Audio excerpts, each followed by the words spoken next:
Olivia Carter had always prided herself on being smart with money.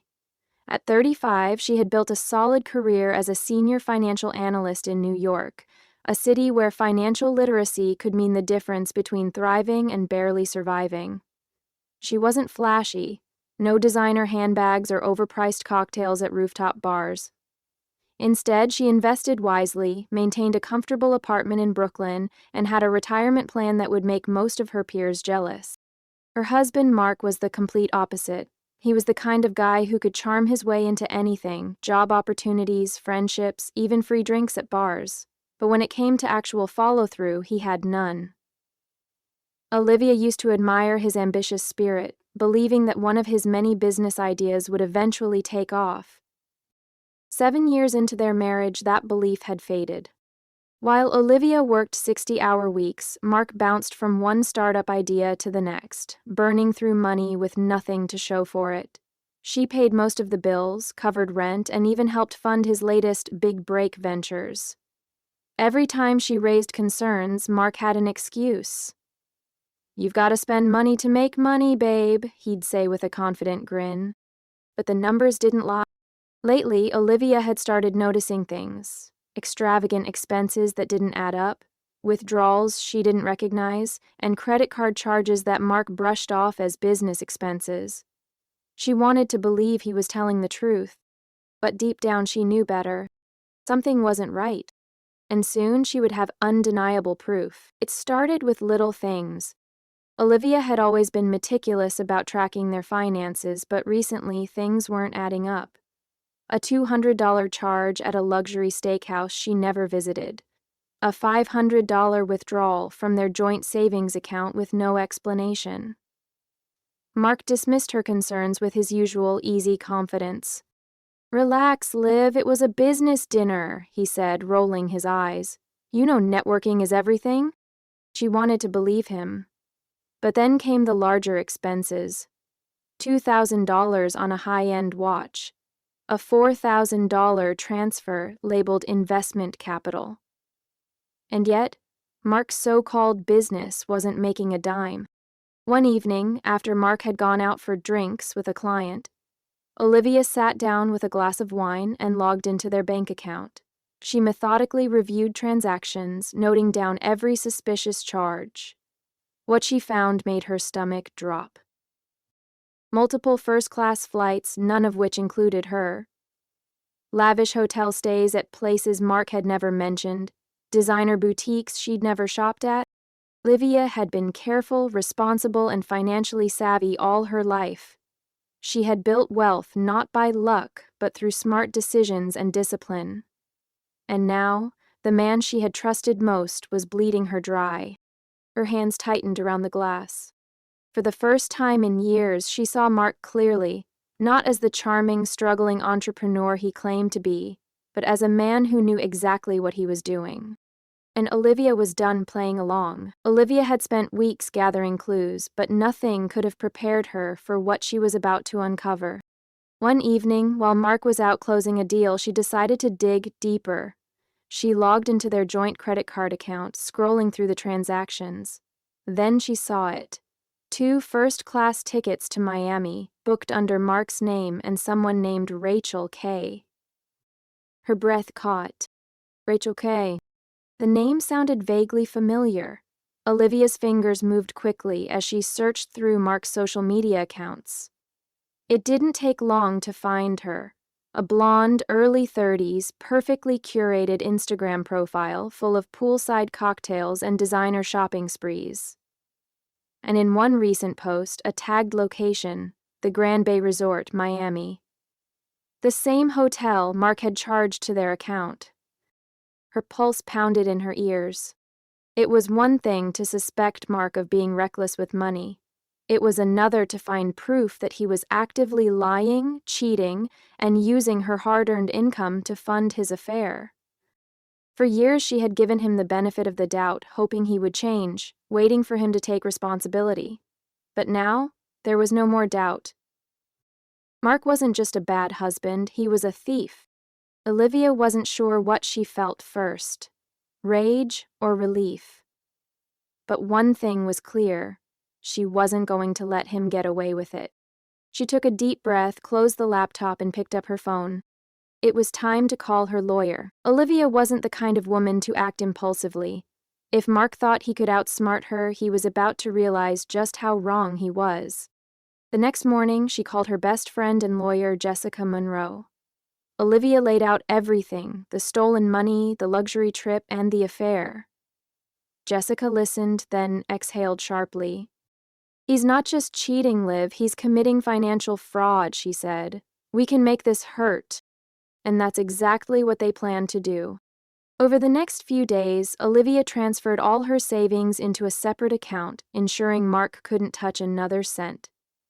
She canceled their joint credit cards, froze his access to their bank accounts, and started gathering records of every fraudulent expense. But she wasn't done yet. She wanted Mark to dig himself deeper, so she stayed quiet, letting him believe he was getting away with it. Meanwhile, Jessica prepared the legal case. Not only would Olivia file for divorce, but they would also pursue financial restitution, proving that Mark had stolen from her. That meant he wouldn't just lose access to her money, he'd be legally required to pay her back. Olivia had spent years supporting him, forgiving his reckless spending, believing in his empty promises. Now, it was her turn to take control. She sipped her coffee, staring at her laptop screen filled with evidence. Mark had no idea what was coming for him, and that was exactly how she wanted it. A week later, Mark strolled into their apartment like a man who had just conquered the world. He tossed his designer duffel onto the couch, took off his sunglasses, and flashed Olivia a cocky grin. "Thanks for the upgrade, babe," he said, stretching like he had just returned from a grueling work trip instead of a luxury vacation. "Miami was incredible. You really should have been there." Olivia forced a small smile. "I bet," she said, her voice calm. Mark, oblivious, continued his grand performance. He pulled a sleek gold watch from his bag and admired it under the living room light. "You wouldn't believe the kind of deals I made. It's about time things started turning around for me." She nearly laughed. Turning around, he had no idea how deep he had already sunk. "That's great," she said, crossing her arms. "And how exactly did you pay for all of this?" Mark waved her off. "Oh, don't worry about that. You know how business works. Gotta spend money to make money." Olivia nodded slowly, watching him dig his own grave with every word. "Right," she said. "And what exactly did you get in return?" Mark scoffed. "Liv, you're always so uptight about money. Look, it's not like you can't afford it. We're married, remember? What's mine is yours, what's yours is..." His voice trailed off when he saw the look on her face. For the first time since he walked through the door, Mark felt something was off. And he was right. The next morning, Mark stood in the kitchen, scrolling through his phone, completely unaware that his world was about to collapse. Then it happened. Liv?" His voice wavered. "Something's wrong with my credit card. It's getting declined." Olivia took a slow sip of her coffee, not even bothering to look up.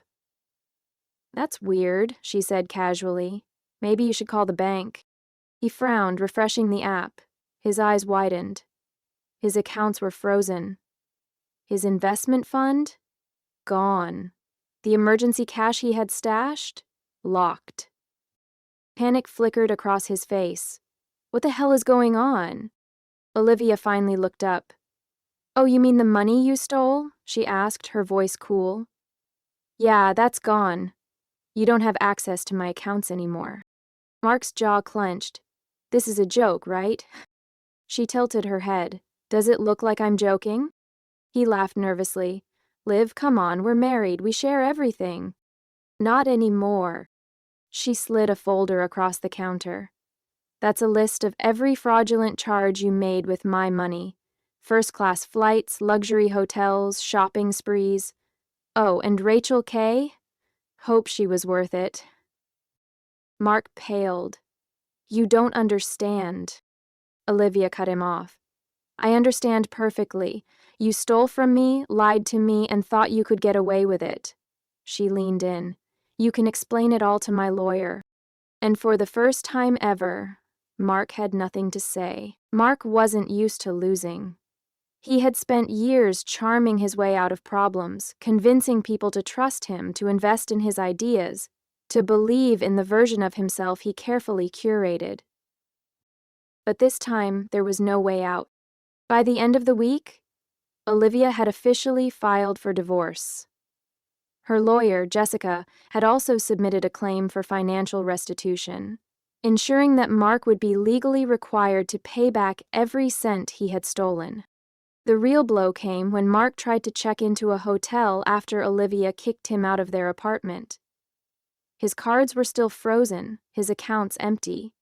He had no backup plan, no secret stash of money. He called Rachel Kay, desperate for help. She blocked his number. Word spread fast. Their mutual friends, who once admired Mark's charm and ambition, quickly distanced themselves. No one wanted to be associated with a man who stole from his own wife. His business connections dried up overnight. With nowhere else to go, Mark moved back in with his parents. At 38 years old, he found himself sleeping in his childhood bedroom, trying to figure out where it all went wrong. Meanwhile, Olivia was finally free. She finalized the divorce, closed the joint accounts, and booked a solo trip to Italy, this time fully funded by her own hard-earned money. Mark had spent years draining her financially and emotionally. Now he was the one left broke, alone, and out of options. And Olivia? She had never felt lighter. A month after the divorce was finalized, Olivia found herself sitting on the balcony of a small villa in Tuscany, sipping a glass of wine as the sun dipped below the horizon. For the first time in years, she felt completely at peace. No more late-night stress over Mark's reckless spending. No more waiting for him to finally grow up and take responsibility. No more playing the role of the supportive wife while he drained her emotionally and financially. She was free. Back home, Mark was still struggling. Word had spread about his financial fraud and no one wanted to work with him. He was bouncing between low-paying jobs, barely scraping by. And the worst part for him? There was no one left to bail him out. He had tried reaching out once, an email filled with empty apologies and vague promises of change. Olivia read the first 2 lines, then deleted it without responding. She didn't need closure from him. She had already found it in herself. As she watched the sunset paint the sky in gold and crimson, Olivia realized something. She had spent so many years holding up a man who didn't deserve her, and now she was finally living for herself. She raised her glass to the night sky and whispered, "Here's to new beginnings." And with that, she closed the chapter on Mark for good. Lessons learned from the story. 1. Financial independence is power. Olivia's ability to take control of her finances saved her from financial ruin. Always have personal financial security, no matter how much you trust someone. 2. Red flags should never be ignored. Mark showed signs of financial irresponsibility and manipulation early on. Olivia overlooked them for too long, but in the end she learned that ignoring warning signs only leads to bigger problems. 3. Actions speak louder than words. Mark always had excuses, promises, and charm. But in reality, his actions showed who he truly was. If someone's behavior consistently contradicts their words, believe their behavior. 4. Revenge isn't always about destruction, it's about reclaiming your life. Olivia didn't seek to ruin Mark just for the sake of revenge. She simply ensured that he faced the consequences of his actions while freeing herself from his grasp. 5. Closure doesn't come from an apology, it comes from within. Olivia didn't need Mark to admit his faults. She moved on by prioritizing her own happiness and letting go of the past. 6. Self-worth is not measured by someone else's validation. Olivia spent years supporting Mark, hoping he would change. But true strength came when she finally put herself first and realized she deserved better. 7. The best revenge is living well. In the end, Olivia didn't just escape, she thrived. And Mark? He was left to face the consequences of his choices, alone.